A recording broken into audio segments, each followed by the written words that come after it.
எப்படி காசு தராங்க? ரெண்டாவது கேள்வி கரெக்டா? இங்க எப்படி காசு தராங்க கேள்வி இருக்கா? புதுசா உங்களுக்கு கேட்கலாம். எப்படி காசு தராங்கன்ற கேள்வி இருக்கா? இது நம்ம நிறுவனம் எப்படி காசு தரணும் அவங்களே கேட்க சொல்லுங்க பார்ப்போம். புரியல? ப்ராடக்ட் வாங்கினா தான் காசு தராங்களா? அப்படியா? ரீபர்ச்சேஸ் இன்கம் மட்டும் தான்.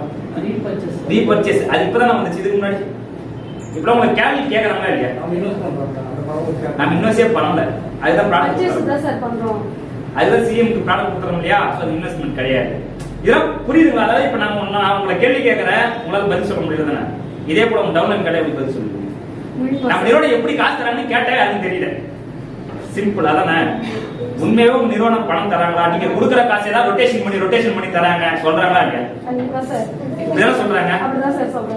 நீங்க என்னைக்காவது யோசிச்சிருக்கீங்க பணத்தை ரொட்டேஷன் தான் பண்ணி தராங்களான்னு என்னைக்காவது யோசிச்சிருக்கீங்களா?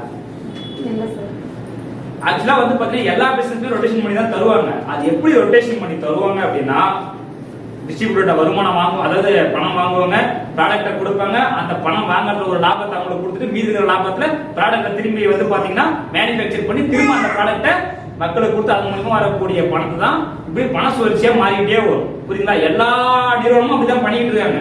ஆனா நம்ம நிறுவனம் மட்டும் என்ன பண்றாங்க? நீங்க சொல்ற மக்கள் மத்தவங்க சொல்றாங்க அப்படின்னா பணத்தை வாங்கிட்டு பணத்தை கொடுக்குறாங்க.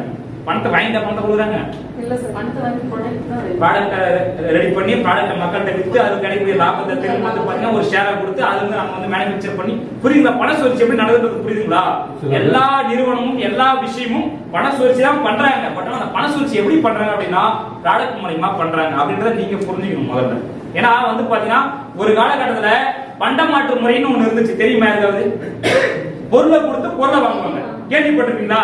அன்னைக்கெல்லாம் வந்து பாத்தீங்கன்னா ராஜாக்கள் காலத்துல அதாவது பொன் நகைகளை அள்ளி வந்து பாத்தீங்கன்னா கொடுத்து சாப்பாடு எல்லாம் கொடுப்பாங்க, அள்ளி கொடுப்பாங்க. அன்னைக்கெல்லாம் வந்து பாத்தீங்கன்னா அதுக்கு மதிப்பு கிடையாது, அப்படியே கொடுத்துட்டு சாப்பிட்டு வருவாங்க. ஆனா நீங்க அப்படி கொடுக்க முடியுமா?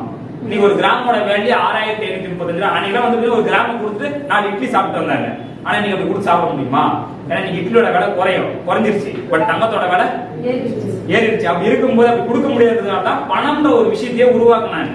அப்படி பணத்துக்கான மதிப்பை கொண்டு வந்துதான் ஒரு பொருளுக்கு தனித்தனி மதிப்பு இருக்கு. அப்படி பணம்னு ஒண்ணு உருவாக்கிட்டோம் அப்படின்னா அந்த காசுக்கு ஏற்ற மதிப்பை கொடுத்துட்டு பொருளை வாங்கிக்குவாங்க அப்படின்றதால அந்த பணம் வந்துருக்கு. புரியுங்களா? இந்த பணம் வந்த பிறகுதான் அந்த ப்ராடக்ட் எல்லாமே மக்களுக்கு தேவையான பொருளை கொஞ்சம் கொஞ்சமா நீட வந்து பூர்த்தி பண்ணுன்றதுக்காக பண சுழற்சி முறை அப்படின்ற ஒரு விஷயத்தையே வந்தது. இதை தெளிவா புரிஞ்சுட்டீங்களா? நம்ம நிறுவனம் புரியுதுங்களா? பண சுழற்சி பண்றாங்களா? பணம் எப்படி பண்றாங்க? பணம் எப்படி மக்களுக்கு கொடுக்குறாங்க? ப்ராடக்ட்டை வாங்குறாங்க, ப்ராடக்ட்டை திரும்ப வந்து பாத்தீங்கன்னா மேனுஃபேக்சர் பண்ணி மக்களுக்கு தேவையான ப்ராடக்ட்டை கொடுக்குறாங்க, அதை அவங்க பர்ச்சேஸ் பண்றாங்க. அது மூலமா வரக்கூடிய லாபத்தை கம்பெனி ஒரு லாபம் எடுத்துக்கிட்டு மீதி கூடிய ஷேரை மக்களுக்கு கொடுக்குறாங்க. கிடைக்கக்கூடிய லாபத்துல தான் ஷேர் கொடுக்குறாங்க. நல்லா போறீங்க, உங்களுக்கு கொடுக்குறது எல்லாமே லாபத்துல ஷேர் கொடுக்குறாங்க. உங்களுக்கு யாரும் சம்பளம் கொடுக்கல. சம்பளம் வாங்கணும் அப்படின்னா பிஎஃப் எல்லாம் குடிப்பாங்க. நீங்க அப்படி உங்க எது குடிக்கிறாங்களா? எதுவுமே புரியல. போனஸ் தான் நம்ம கொடுக்குறோம். நீங்க எங்க கம்பெனில ஒரு விஷயம் பண்ணி அதை கமிஷன் கொடுக்குறேன். புரியுதுங்களா? இந்த விஷயத்தை தெளிவா புரிஞ்சுங்க. இது எவ்வளவு நாள் கொடுக்க முடியும், எவ்வளவு நாள் கொடுப்பாங்க? எல்லா கேள்வியும் இருக்கா? இருந்தாலும் சொல்றேன், எவ்வளவு நாள் கொடுப்பாங்கன்றது சின்ன சின்ன விஷயங்கள். ஒரு பொருளையும் இங்க இருக்கக்கூடிய எல்லா